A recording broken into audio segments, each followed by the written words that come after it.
After weeks of unexplained murders, the ominous unknown killer is still on the rise. After little evidence has been found, a young boy states that he survived one of the killer's attacks and bravely tells his story. I had a bad dream that I woke up in the middle of the night, says the boy. I saw that, for some reason, the window was open, even though I remember it being closed before I went to bed. I got up and shut it once more. Afterwards, I simply crawled under my covers and tried to go back to sleep. That's when I had a strange feeling, like someone was watching me. I looked up and nearly jumped out of my bed. There, in a little ray of light, illuminating from between my curtains, were a pair of two eyes. These weren't regular eyes. They were dark, ominous eyes. They were bordered in black, and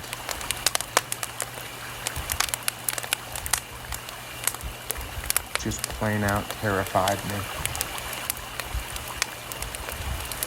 That's when I saw his mouth. A long, horrendous smile that made every hair on my body stand up. The figure stood there, watching me.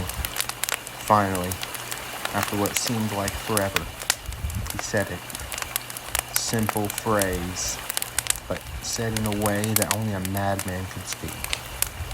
He said, "Go to sleep."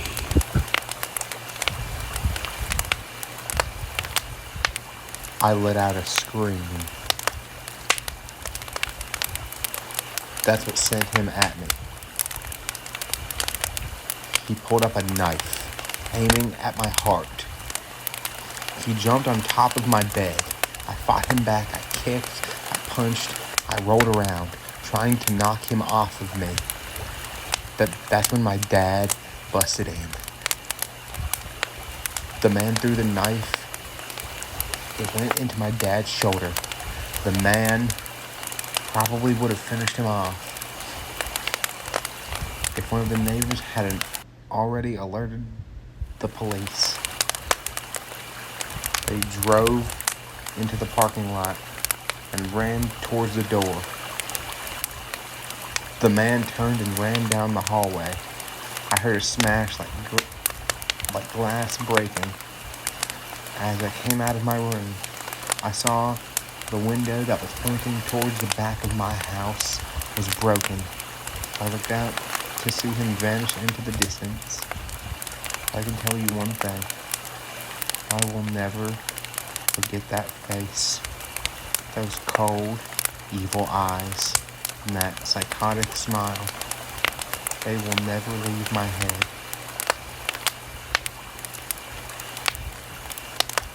Police are still on the look for this man. If you see anyone that fits the description in this story, please contact your local police department. Jeff and his family had just moved into a new neighborhood.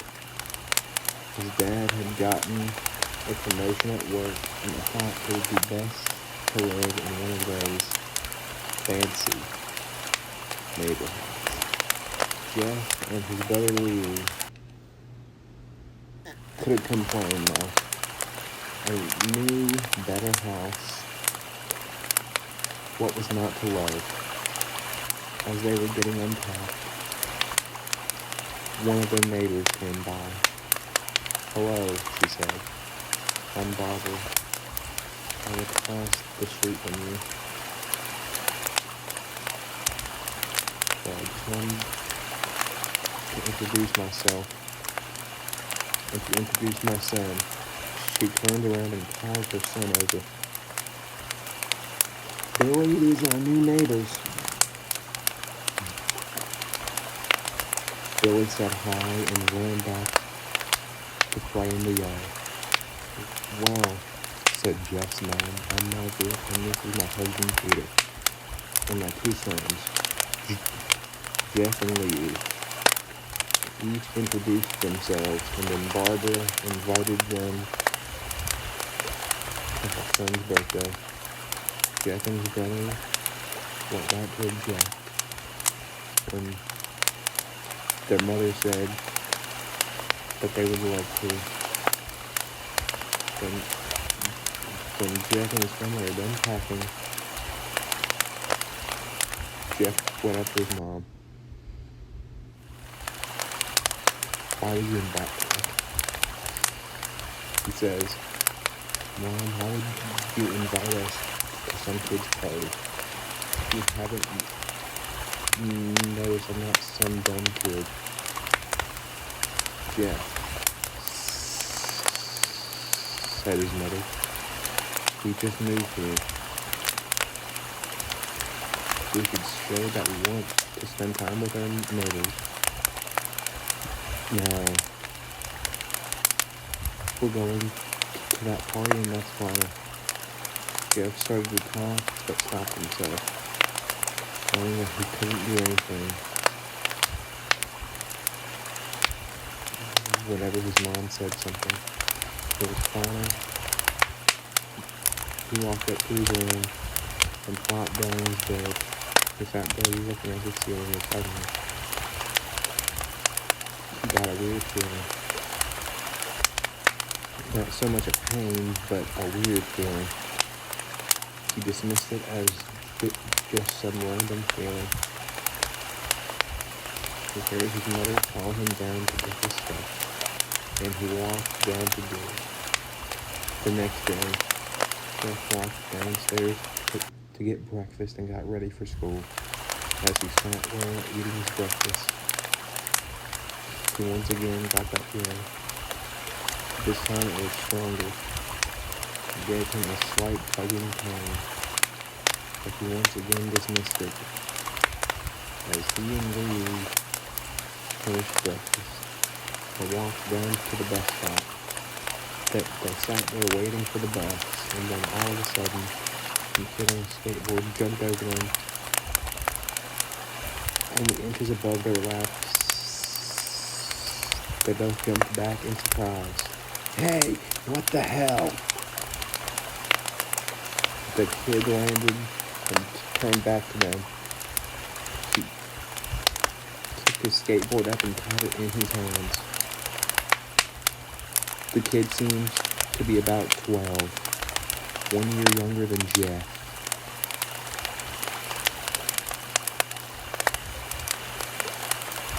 He wears an arrow post-arrow shirt and ripped blue jeans. Well, looks like we got some meat. Suddenly, two other kids appeared. One was super skinny, and the other was huge. But since we knew her, I'd like...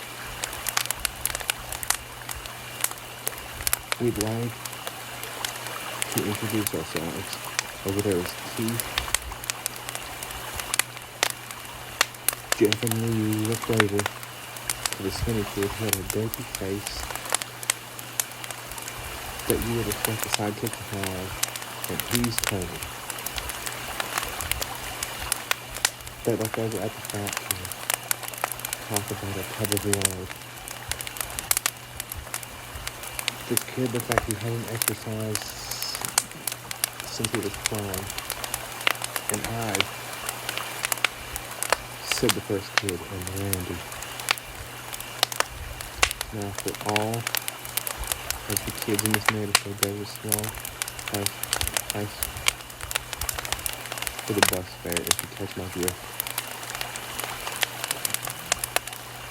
We used to ready to punch the lights out of the kid's eyes when one of his friends pulled a knife on him.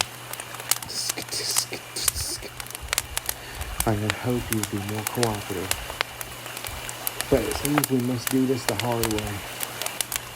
The kid walked up to Lee and took his out of his pocket. Jeff got that feeling again. Now it was truly strong, a burning sensation. He stood up.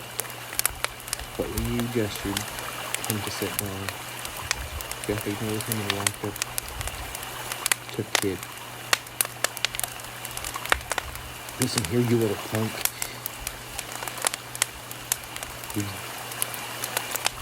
Give back my bro's wallet or else. Randy put the wallet back in his pocket and pulled out his own knife. Oh, what will you do? just as he finished the sentence, Jeff coughed the kid in the nose. As Randy reached for his face, Jeff grabbed the kid's wrist and broke it. Randy screamed and Jeff grabbed the knife from his hand. Troy and Keith rushed Jeff, but Jeff was too quick. He threw Randy onto the ground, lashed out at him, but Jeff ducked and stabbed him in the arm. Keith dropped his knife and fell to the ground screaming.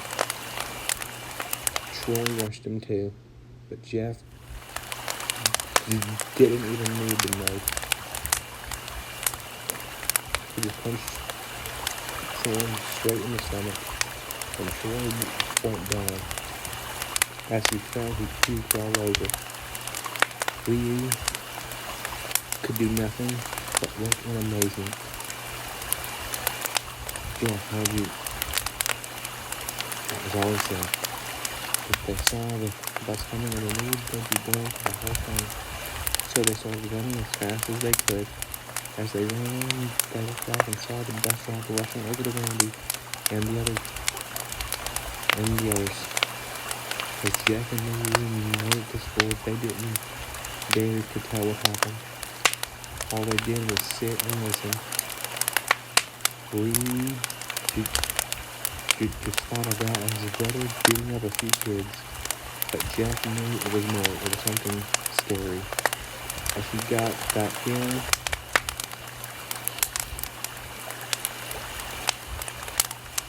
he felt how powerful it was. The urge to just hurt someone. He didn't like how it sounded, but he couldn't help feeling happy. He felt that strange feeling go away and stay away for the entire day of school. As he walked home, due to the whole thing, near the bus stop,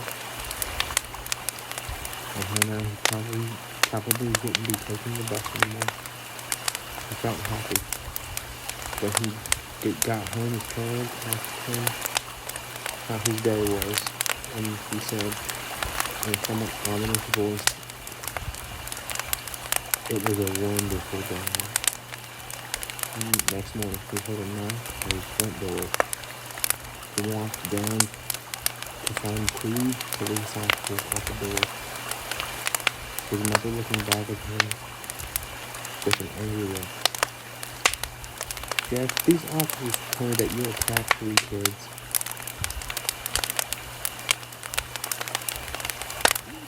That it wasn't regular fighting, or they were stabbed. Stabbed, son." Jeff's gaze fell to the floor, shutting his mother that it was true. "Mom, they were the ones who pulled the knives on me and Lee. Son," said one of the cops. "We found 3 kids, 2 stabbed, 1 having a bruise on his stomach, and we have witnesses proving that you fled the scene. Now what does that tell us?" Jeff knew it was no use. He could say him and Lee had been attacked. But then, there was no proof it was not them who attacked first.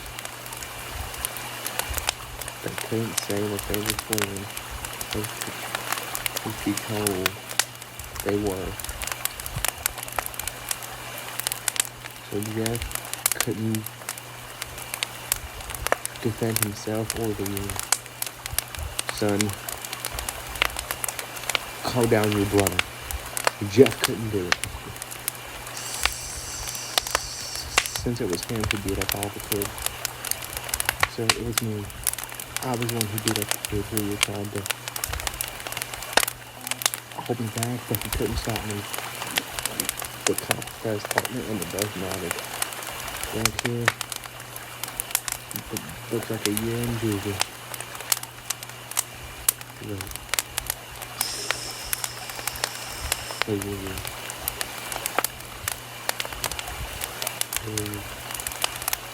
They always will to see him holding a knife. The officers pulled their guns and locked them on the roof. It was me. I'd beat up those little punks. Had the marks to prove it. He lifted up his sleeves to reveal cuts and bruises, as if he was in a struggle. Son, just put the knife down, said the officer. He held up the knife.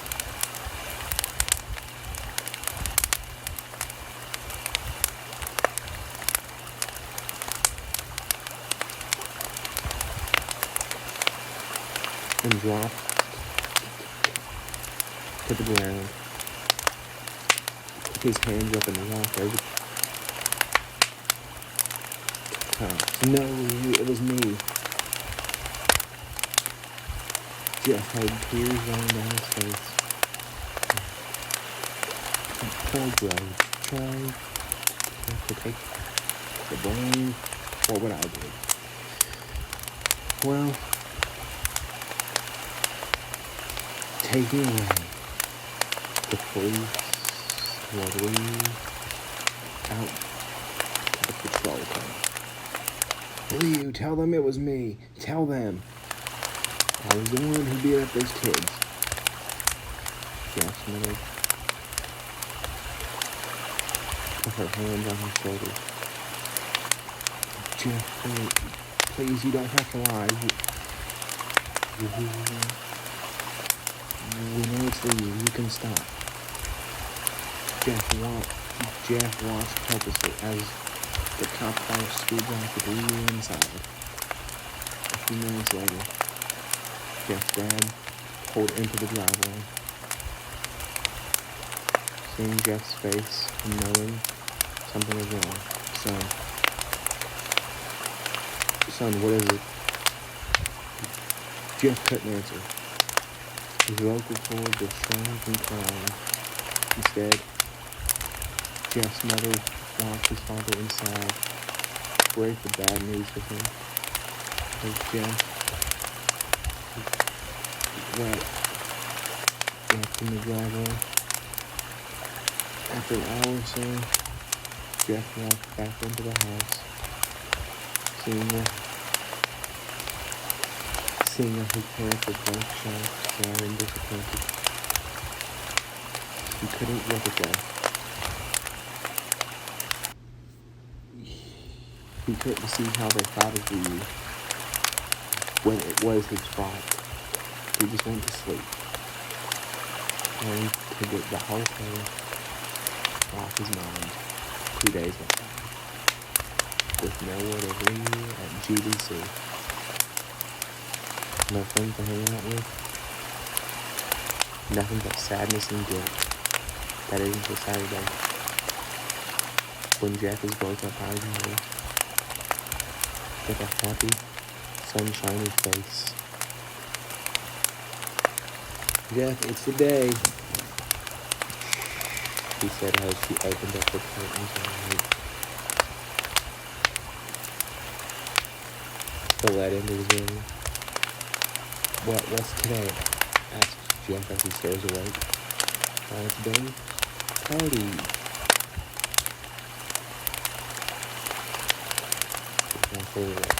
Mom, you're joking, right? You don't expect me to go to some kid's party after doing a long pause. flushed and know what happened. Think the party could be the thing that brightens up the past days. Now get dressed. Jack's mother walked out of the room and downstairs to get ready herself. He fought himself to get up. He got a random shirt and a pair of jeans and walked downstairs. He saw his mother and father all dressed up. His mother in a dress and his father in a suit. He thought, why would they ever wear such fancy clothes to a kid's party? Son, is that all you're going to wear? Said Jeff's mom. Better than wearing clean up, he said. His mother pushed down Flame to yell him and hit it with a smile. Jeff and ready over dress, but this is how you go if you want to make an impression, said his father. Jeff entered and went back to his room. I don't have any fancy clothes, he yelled downstairs. Just took out something, called his mother. He looked around in his closet for what he would call fancy. He found a pair of black dress pants he had for special occasions and an undershirt. He couldn't find a shirt to go with it though. He looked around and found an understriped shirt and patterned shirts.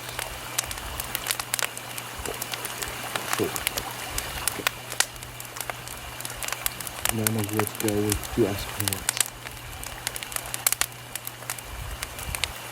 Finally he found a white hoodie and put it on. Yeah, that.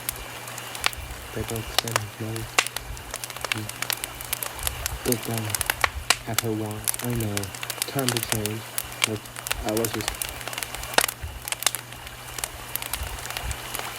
She said as she herded Jeff and his father out the door.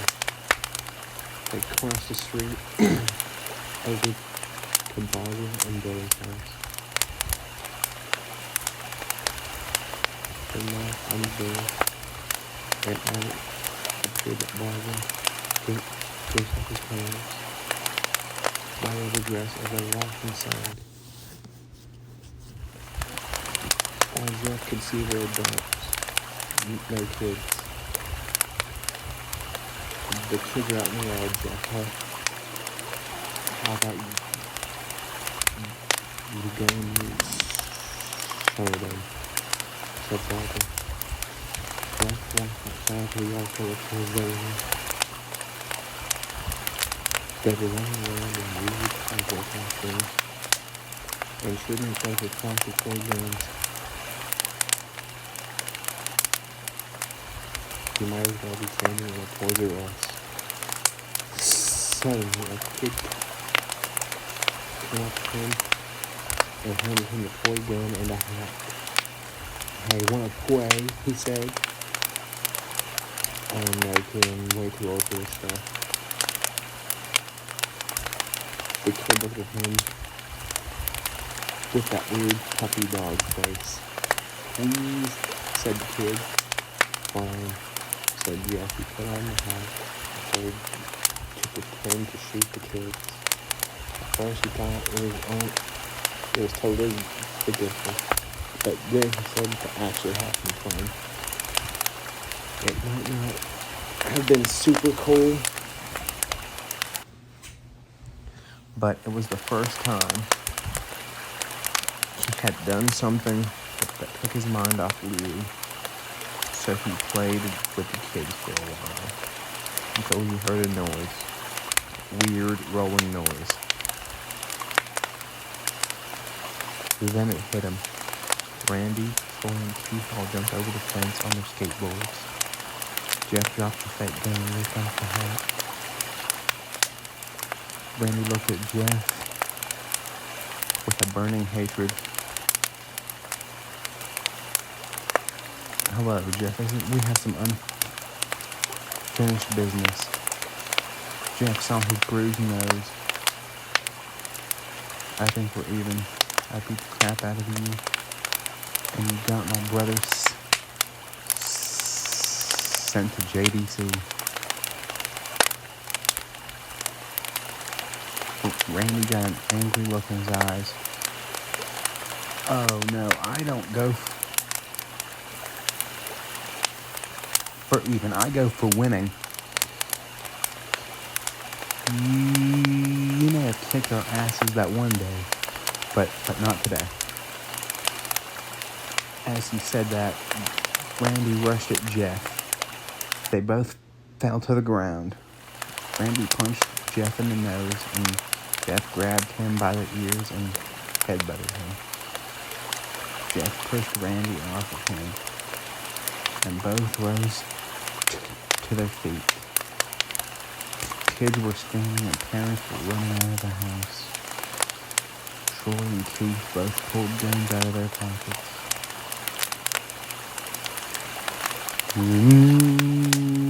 No one interrupts, or guts will fly, they said. Randy pulled a knife on Jeff and stabbed it into his shoulder. Jeff screamed and fell to his knees. Randy started kicking him in the face. After 3 kicks, Jeff grabs his foot and twists it, causing Randy to fall to the ground. Jeff stood up and walked towards the back door. Troy grabbed him. You need some help? He picks Jeff up by the back of the collar and throws him through the patio door. As Jeff tries to stand, he is kicked down to the ground. Randy repeatedly starts kicking Jeff until he starts to cough up blood. Come on, Jeff, fight me. He picks up Jeff and throws him into the kitchen. Randy sees a bottle of vodka on the counter and smashes the glass over Jeff's head. Fight! He throws Jeff back into the living room. Come on, Jeff, look at me. Jeff glances up, his face riddled with blood. The one who got your brother sent to JDC. And now you're just gonna sit here and let him rot in there for a whole year. You should be ashamed. Jeff starts to get up. Oh, you finally stand and fight. Jeff is now to his feet, blood and vodka on his face. Once again, he gets that strange feeling, the one with which he hasn't felt in a while. Finally, he's up, says Randy as he runs at Jeff. That's when it happens. Something inside Jeff snapped. His psyche is destroyed. All rational thinking is gone. All he can do is kill. He grabs Randy and piles him to the ground.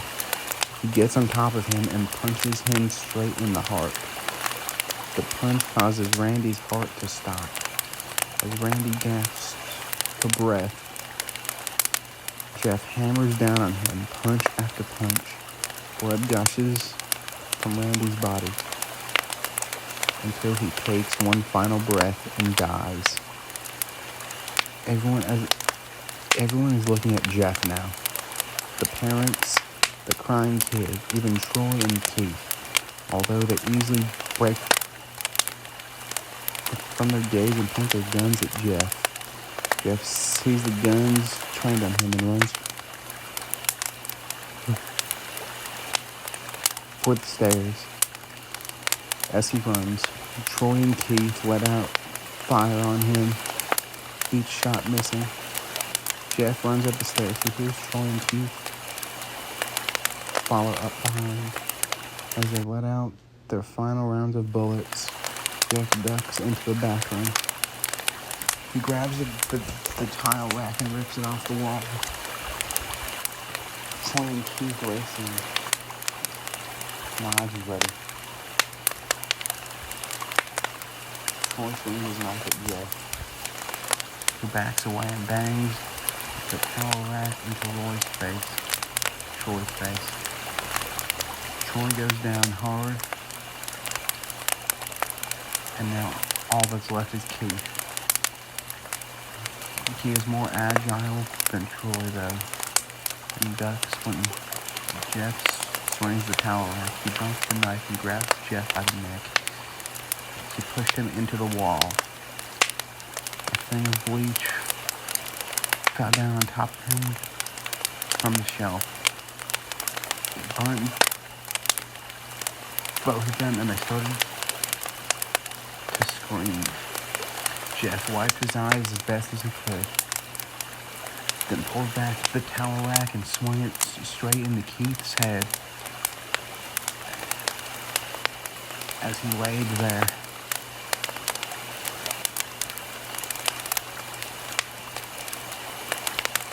Bleeding to death, he let out an ominous smile. "What's so funny?" asked Jeff. Keith pulled out a lighter and switched it on. "What's funny," he said, "is that you're covered in bleach and alcohol." Jeff's eyes widened as Keith threw the lighter at him. As soon as the flame made contact with him, the flames ignited the alcohol and vodka. While the alcohol burned him, the bleach bleached his skin. Jeff let out a terrible screech as he caught on fire. He tried to roll out the fire, but it was no use. The alcohol had made him a walking inflammation. He ran down the hall and fell down the stairs. Everybody started yelling and screaming as they saw Jeff, now a man on fire, dropped to the ground and nearly died. The last thing Jeff saw was his mother and other parents trying to extinguish the flame, and that's when he passed out. When Jeff woke, he had a cast wrapped around his face. He couldn't see anything, but he felt a cast on his shoulder and stitches all over his body. He tried to stand up, but he realized that there was a tube in his arm.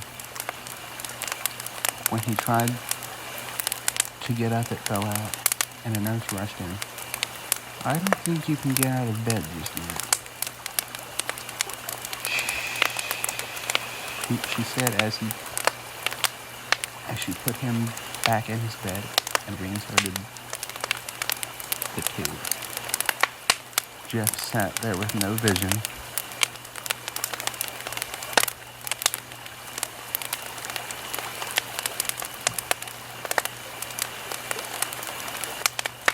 No idea of what his surroundings were.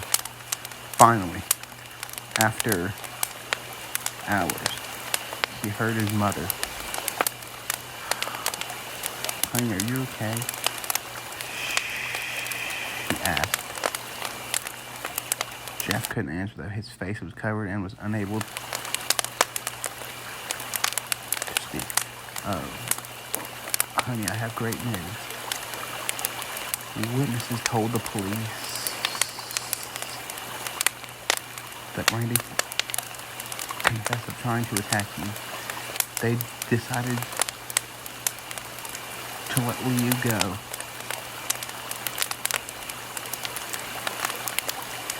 This made Jeff almost bolt up, stopping halfway, remembering the tube coming out of his arm. He'll be out by tomorrow, and then you two will be able to be together again. Jeff's mother hugs Jeff and says her goodbyes. The next couple of weeks were those where Jeff was visited by his family. Then came the day where his bandages were to be removed. His family were all there to see it, what he would look like. As the doctors unwrapped the bandages from Jeff's face, everyone was on the edge of their seats. They waited until the last bandage cover. His face was almost removed. Let's hope for the best, said the doctor. He quickly pulled the cloth, not letting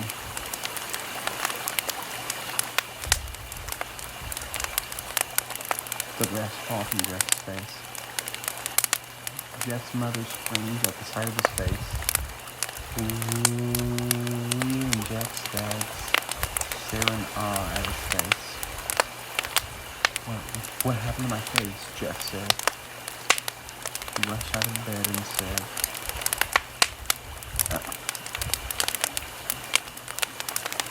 He rushed out of bed and ran into the bathroom. He looked in the mirror and saw the cause of distress. His face. It's horrible. His lips were burnt into a deep shade of red. His face was turned into a pure white color.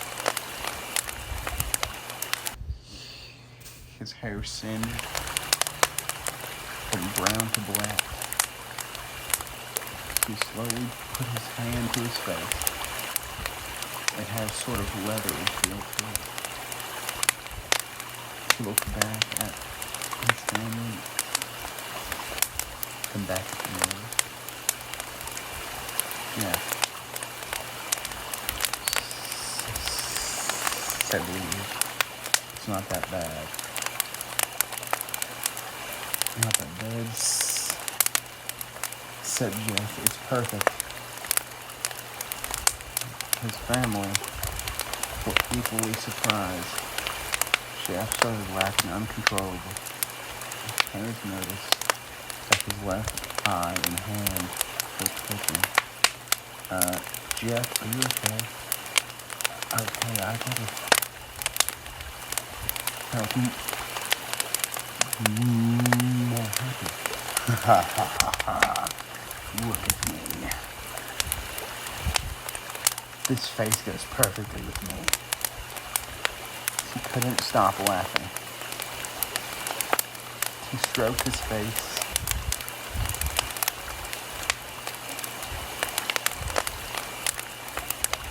Feeling it. Looking at it in the mirror.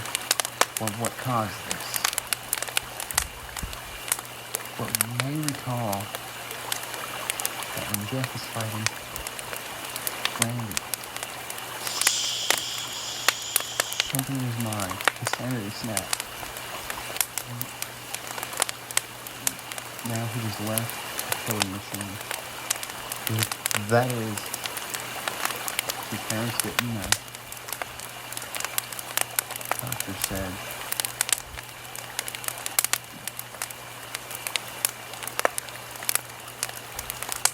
Jeff's mom, is my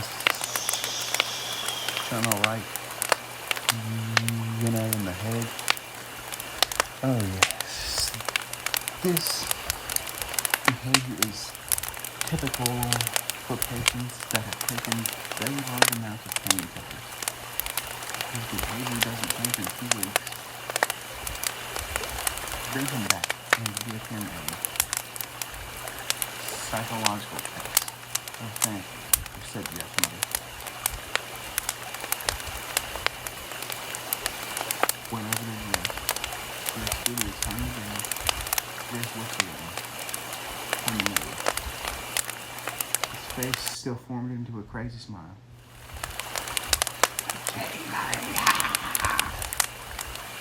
The mother took him by the shoulder and took him to get his clothes. This is what came in. Said the lady at the front desk.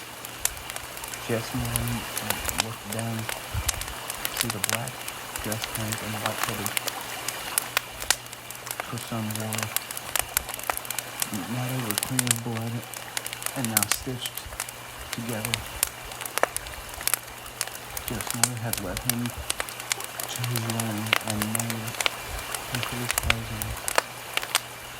Then they left, not knowing that this was the final day of life.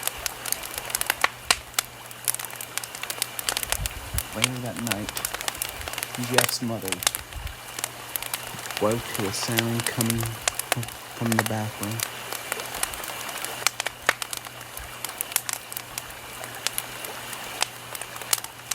It sounded as if someone was crying. She slowly walked over to see what it was. When she looked into the bathroom and saw a horrendous sight, Jeff had taken a knife and carved a smile into his chest. "Jeff, what are you doing?" asked his mother. Jeff looked over at his mother and said, "I couldn't keep smiling. It hurt after a while. Now I can smile forever." Jeff's mother noticed his eyes wrinkling up. "Jeff, your eyes."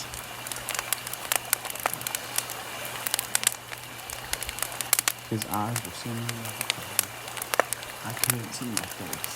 I got tired and my eyes started to close.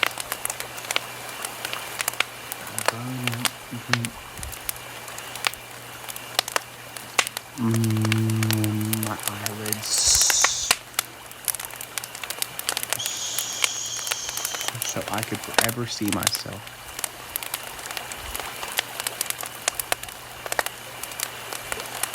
My new face. Jeff's mother slowly started to back away, seeing that her son was going insane. "What's wrong? Aren't I beautiful?" "Yes, son," she said. "Yes, you are. Let me go get your dad so he can see your face." She ran into the room and shook Jeff's dad from his sleep. "Honey, go get the gun. She stopped as she saw Jeff in the doorway, holding a knife. "Mom, you lied."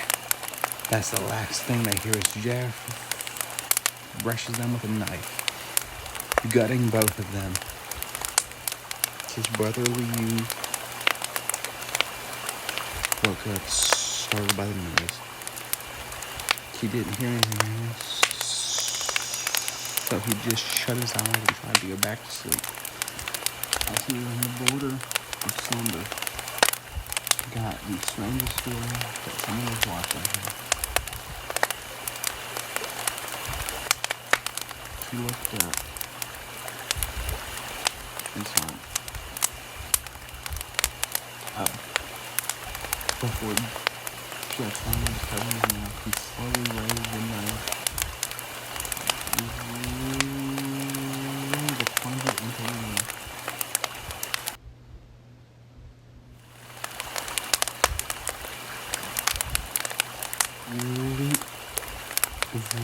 Lee tried his best to escape. Jeff's grip. "Shh, go to sleep," Jeff said.